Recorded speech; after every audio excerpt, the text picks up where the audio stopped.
Bienvenidos a esta séptima conferencia en línea del ciclo El arte del dibujo y el modelado de la Escuela Nacional Preparatoria. Como siempre, es un gusto saludarles. A nombre de la bióloga María Dolores Valle Martínez, directora general de la Escuela Nacional Preparatoria. Las y los organizadores del evento, les agradecemos su constante participación y les recordamos que si les interesa sumarse a este proyecto, pueden consultar las bases en el sitio web dibujo.dgnp.unam.mx. En este mismo sitio web podrán encontrar la liga de registro de asistencia a este evento. Esta misma liga aparecerá en la descripción del video y en el chat.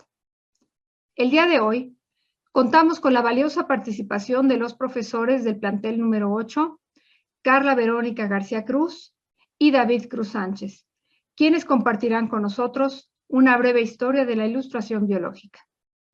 Antes de dar la palabra a los profesores, voy a compartirles una breve reseña de su trayectoria. La doctora Carla Verónica García Cruz es bióloga y doctora en Ciencias Biomédicas por la UNAM. Ha realizado investigación básica y publicado diversos artículos arbitrados internacionalmente, todos ellos relacionados con la regulación del ciclo celular. Ha participado en diversos congresos internacionales como el Evo-Devo de la Universidad de Diderot en París, Francia. Es responsable de un proyecto PAPIME y participante en los proyectos Infocap, el invernadero del plantel 8, el jardín botánico del plantel 1, así como el de estrategias para promoción de la salud del plantel 8.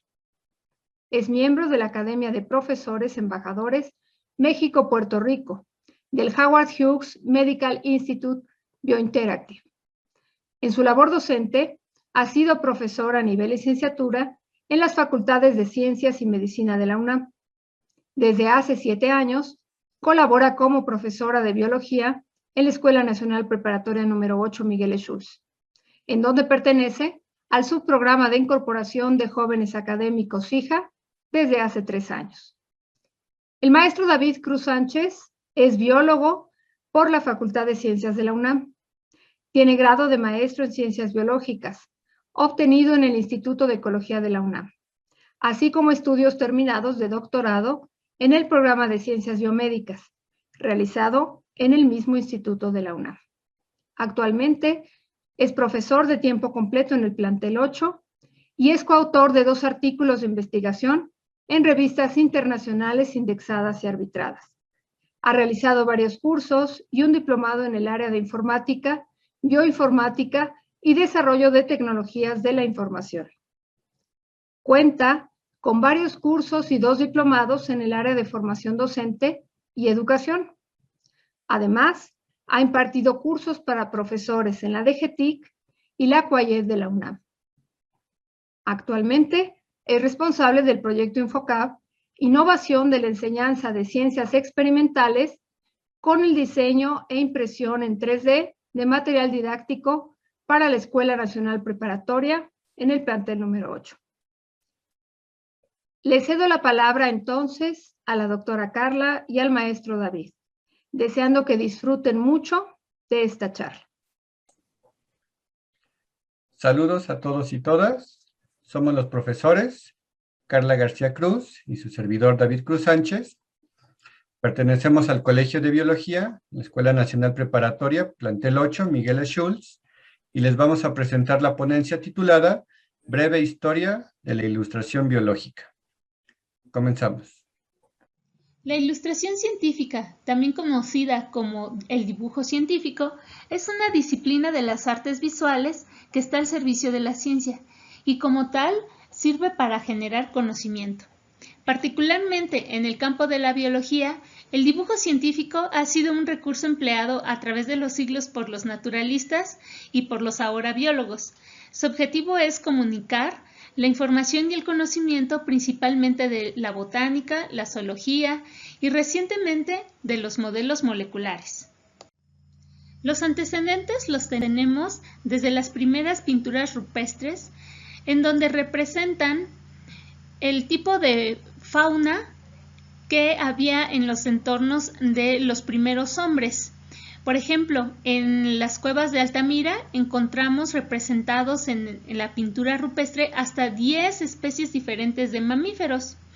En el caso de este friso de la región de Francia, encontramos una escultura de caballos y de un rebeco, el cual está muy bien representado el volumen de dichos animales.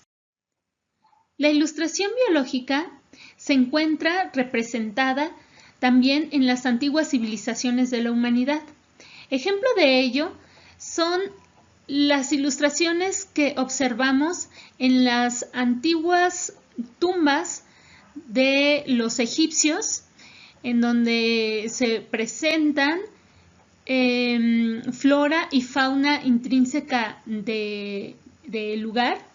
Y también encontramos representaciones litográficas, por ejemplo, este relieve, conocido como la leona herida.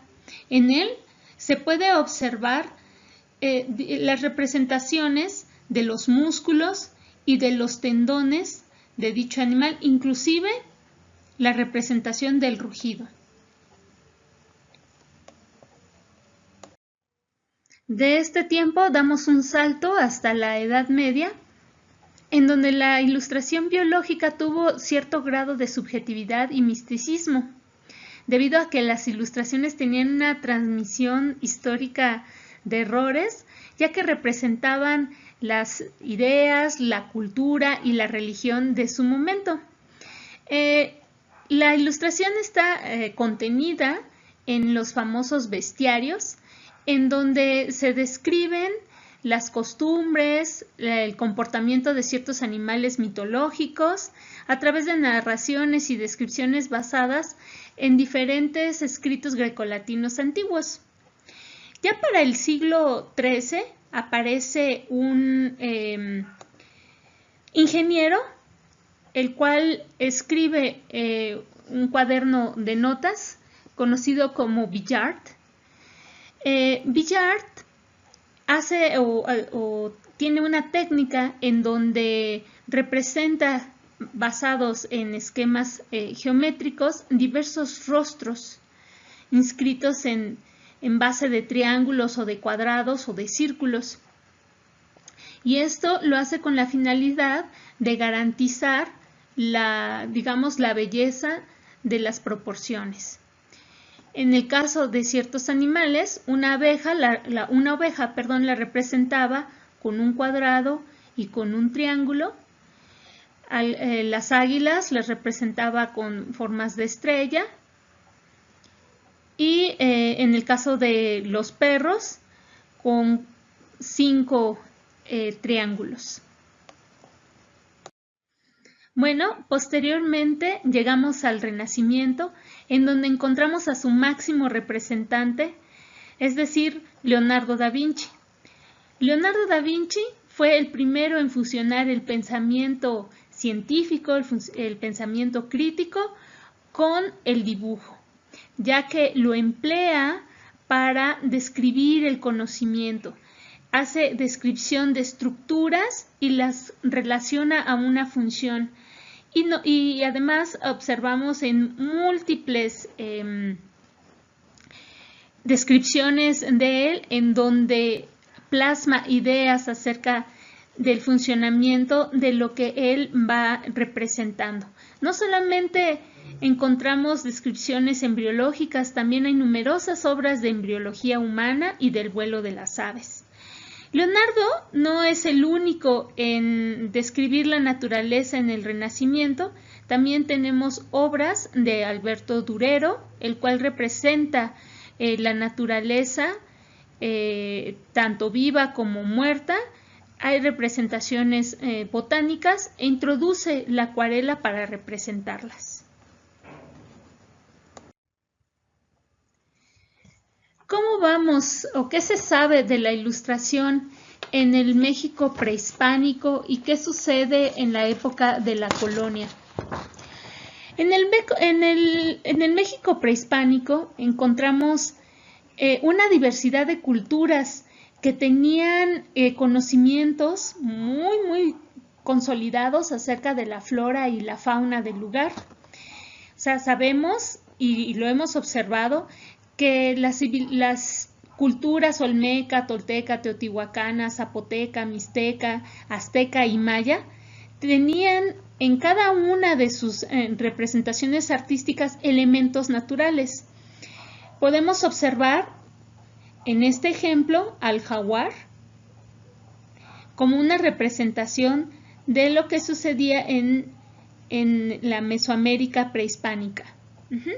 Y posterior a la llegada de los españoles, pues los eclesiásticos quisieron conjuntar y que no se perdiera toda este conocimiento acerca de las plantas medicinales que se conocían hasta el momento. Entonces, en este escrito conocido como el Códice de la Cruz Badiano, se están compilando lo que se sabe acerca de las plantas, de la botánica del lugar. Este es principalmente uno de los trabajos etnobotánicos más representativos de la época, y nótese la calidad, el detalle de la representación y del dibujo, acompañado además de una descripción. En el siglo XVII tenemos una de las pocas representantes de la ilustración biológica. Ella es María Sibila Merian. Ella sentó las bases de la entomología moderna.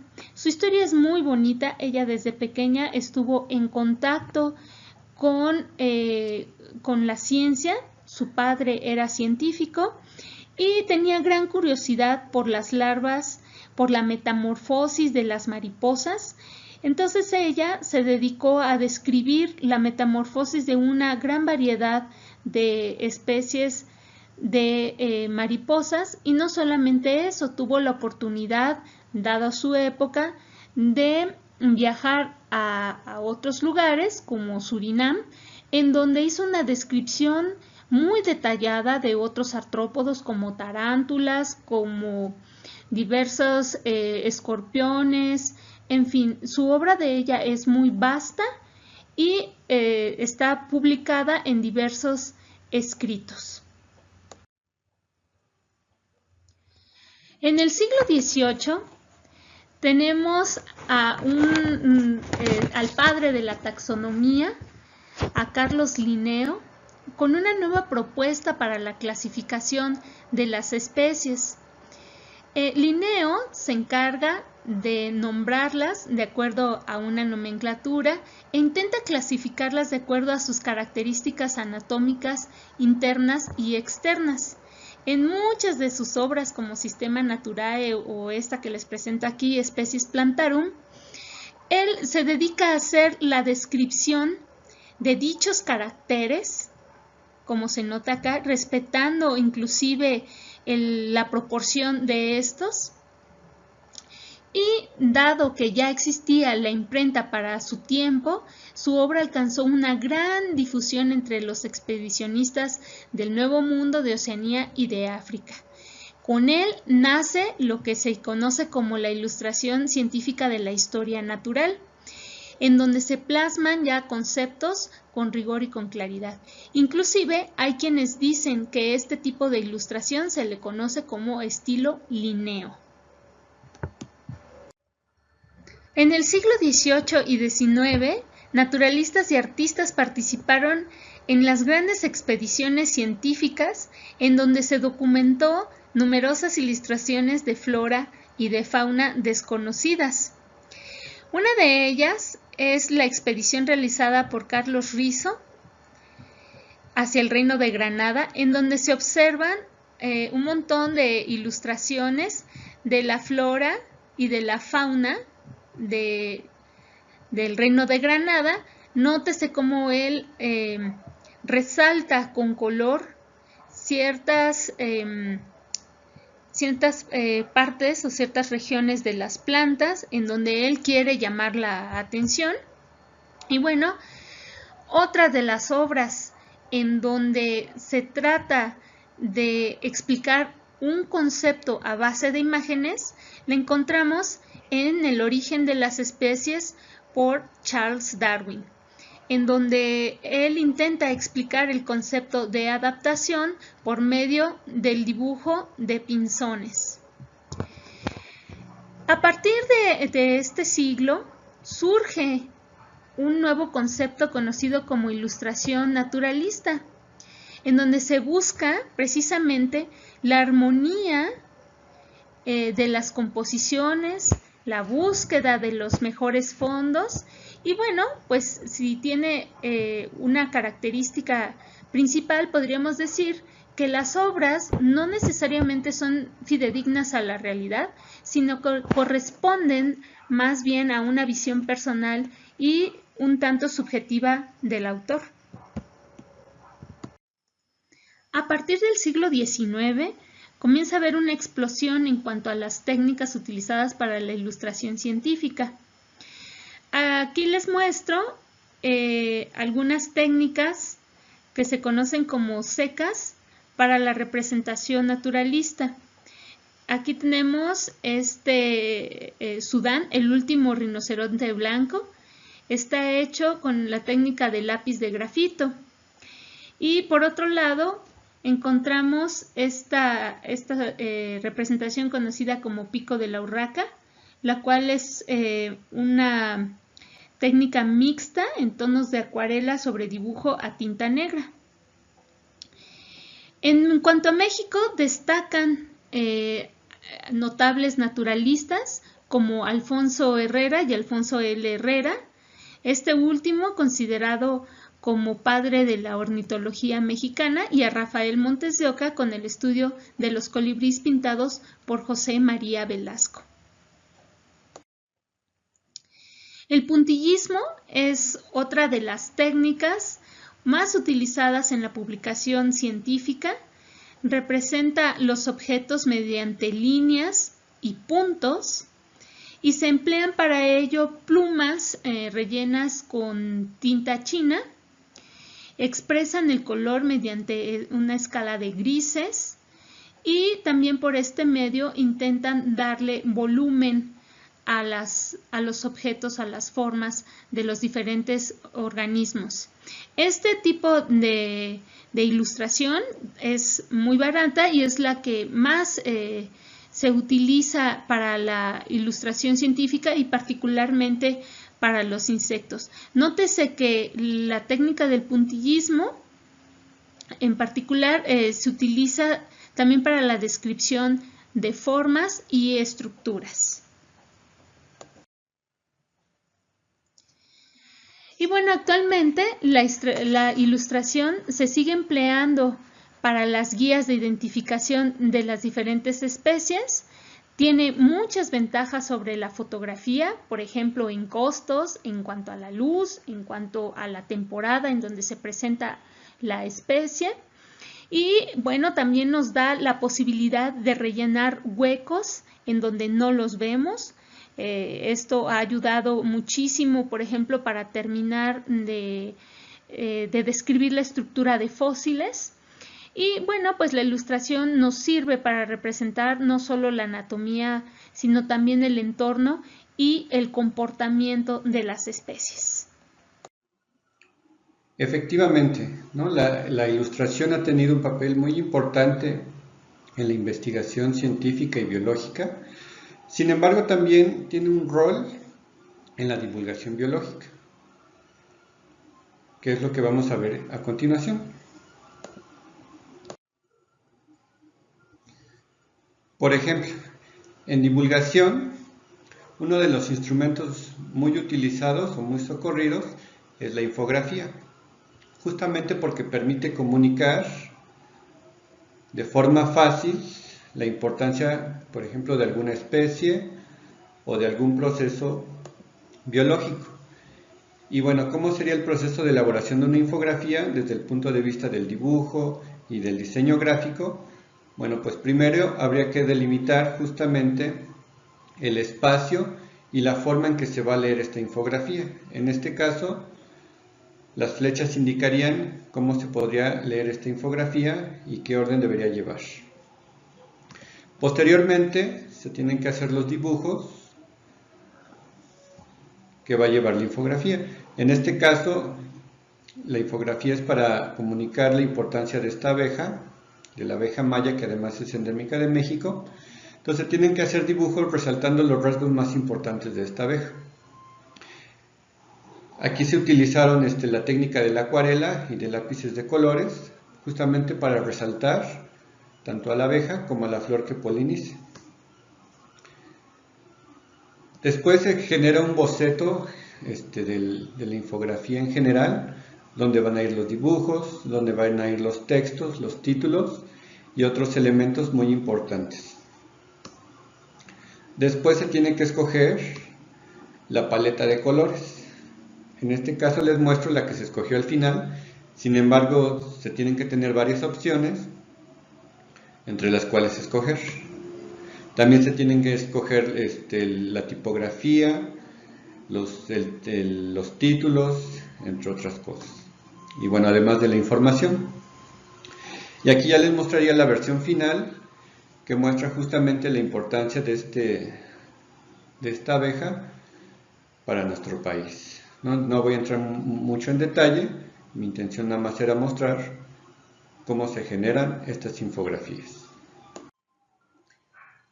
Y bueno, en la actualidad, además de las técnicas que ya hemos estado mostrando, también contamos con técnicas digitales, que también nos ayudan mucho en la explicación científica de procesos un poquito más complejos. Por ejemplo, con la ilustración biológica digital podríamos mostrar procesos que solo están en nuestra imaginación y que realmente no hemos podido ver ni siquiera con un microscopio electrónico. Aquí, en particular, les muestro justamente el DNA y cómo sería el proceso de reparación del DNA por medio de una proteína. Esto no lo podemos ver, pero se puede ilustrar con técnicas digitales, a partir de estructuras o a partir de cristales o entre otras técnicas. Además, podemos también ilustrar cómo sería el proceso de infección, por ejemplo de virus, de aquí que vemos es un virus, y cómo podría estar infectando a esta bacteria, ¿no? Y explicar cómo sería todo el proceso, ¿no? Todo el proceso de infección y hasta cómo la bacteria podría defenderse un poquito de esto. Todo esto pues lo logramos con este tipo de ilustración. Y por ejemplo, hoy en día incluso podemos encontrar servicios de ilustración científica digital en la web. Es por eso que aquí les muestro justamente un ejemplo de esto, ¿no? Aquí vemos la captura de pantalla de una de estas páginas web o de uno de estos servicios, en este caso que se llama SciStyle, justamente hecho por el doctor Thomas, que incluso es biólogo, pero que ya después él mismo lo explica, se dedica un poquito más a la ilustración científica, ¿no? Utilizando principalmente software, software de animación o software especializado para generar imágenes como las que vimos anteriormente. Entonces, esto incluso puede ser un medio de vida o una forma de vida que puede dejar pues dinero y que además puede ser muy vista, ¿no? Incluso él presume también portadas de revistas importantes o de revistas científicas importantes, ¿no? Pero pues no solo se pueden generar imágenes, sino que también se pueden generar animaciones, entre otras cosas que también nos ayudan mucho a explicar fenómenos biológicos. Por ejemplo, con la animación digital se ha enriquecido muchísimo la ilustración biológica y científica. No podemos mostrar no solo imágenes estáticas, sino que a base de movimiento podemos darnos una mejor idea de cómo serían determinados procesos o funciones del cuerpo, ¿no? El ejemplo que les voy a mostrar es justamente esto, ¿no? Cómo es el paso de estos glóbulos rojos a través de la vena y cómo se construye esto, ¿no? Y bueno, esto es a partir de un software especializado, en este caso se llama Maya. Y este video pues es un tutorial de cómo poder hacer este tipo de animaciones, ¿no? Y como pueden observar, pues se va diseñando, se va construyendo los objetos a partir de formas básicas, ¿no? En este caso es un cilindro que se genera con el software. Se le puede dar forma para que en este caso ya aparezca un túnel o justamente la vena. Y ya después se van agregando otros elementos como los glóbulos rojos, también a partir de un dibujo, a partir de diseños básicos, de círculos, triángulos y demás, y se les da movimiento y se insertan justamente en un entorno, ¿no? En un entorno digital. Y bueno, al final pues ya ustedes pudieron observar cómo queda, ¿no? Queda una animación bastante impresionante y que ayuda mucho, ¿no? Que ayuda mucho al entendimiento de ciertos procesos. Sin embargo, utilizar formas básicas o deformarlas no es la única forma de obtener animaciones que se utilizan en la ilustración. También hay otras técnicas. Ahorita voy a hablar de esto en la siguiente diapositiva. Bueno, en esta quiero mostrarles otro tipo de animación que no es generada a partir de formas básicas, como vimos en la anterior, que era a partir de círculos que se van deformando, o de triángulos o otros elementos muy básicos, sino en este caso estas animaciones se hacen a partir de estructuras biológicas ya caracterizadas que se encuentran en bases de datos especializadas, y a partir de esas estructuras las van insertando en una animación, también les van dando movimiento para explicar fenómenos biológicos, ¿no? Por lo que también es una importante herramienta en la ilustración, ¿no? Por ejemplo, aquí vemos esta proteína que lo que hace es generar la energía del cuerpo, ¿no? Y para eso requiere cierto funcionamiento, ciertos elementos que se muestran en la animación, ¿no? Justamente como esta proteína tiene que estarse moviendo, tiene que estar pasando estos iones que se ven en amarillo y así ir generando la energía del cuerpo, ¿no? Entonces, como pueden ver, efectivamente, ¿no? Es una herramienta muy poderosa para explicar procesos o para explicar fenómenos. Y bueno, todo esto pues a partir de técnicas computacionales. Ahora, sin embargo, no solo nos podemos quedar en estos modelos digitales, sino a partir de esto también podemos generar modelos físicos, como veremos. Y justamente quiero que observen esto, ¿no? Aquí tenemos una imagen digital del virus del SARS-CoV-2, se generó digitalmente, igual nuevamente a partir de estructuras de bases de datos, a partir de dibujar con técnicas que ya habíamos estado viendo. Y esto justamente se puede, gracias a que se hace digitalmente, se pueden generar archivos que posteriormente se pueden imprimir con una se pueden imprimir, ¿no? Se pueden imprimir físicamente en modelos tridimensionales, ¿no? Que podemos tocar, que podemos voltear, que podemos observar más a detalle, lo que también nos ayuda muchísimo a comprender fenómenos biológicos o estructuras biológicas muy particulares. Y bueno, este modelo pues fue impreso en el laboratorio de impresión 3D de la Prepa 8. Y bueno, ya nada más para terminar, la siguiente diapositiva serían las conclusiones. Bueno, y finalmente podríamos concluir que la ilustración científica es una disciplina de las artes visuales que está al servicio de la ciencia. El dibujo que se ha usado desde tiempos muy remotos como una forma de representación del entorno. Y por eso también ha existido una evolución en las técnicas de dibujo a lo largo de los siglos. Aquí mostramos técnicas tradicionales secas y húmedas hasta técnicas digitales. La ilustración naturalista no necesariamente es realista, como se mostró, sino que tiene una visión personal y subjetiva del autor. Por otra parte, la ilustración científica es más detallada, fiel, y su finalidad es describir conceptos. Sin embargo, en ambas se desarrolla la observación. Y por último, en la era digital, la ilustración sigue siendo una actividad necesaria, una afición apasionante, un posible medio de vida y un excelente elemento de divulgación y para el desarrollo científico. las fuentes consultadas. Y muchas gracias por su atención. Eso sería todo por nuestra parte. Sin más, nos despedimos. Esperamos que hayan disfrutado mucho de esta conferencia y los invitamos a que nos acompañen el siguiente viernes con la ponencia titulada La química del color en el desarrollo del dibujo y el modelado, impartida por su servidora, la maestra Carmen María Herrera Mejía. Esperamos que disfruten de este nuevo evento y deseamos que tengan muy buena tarde.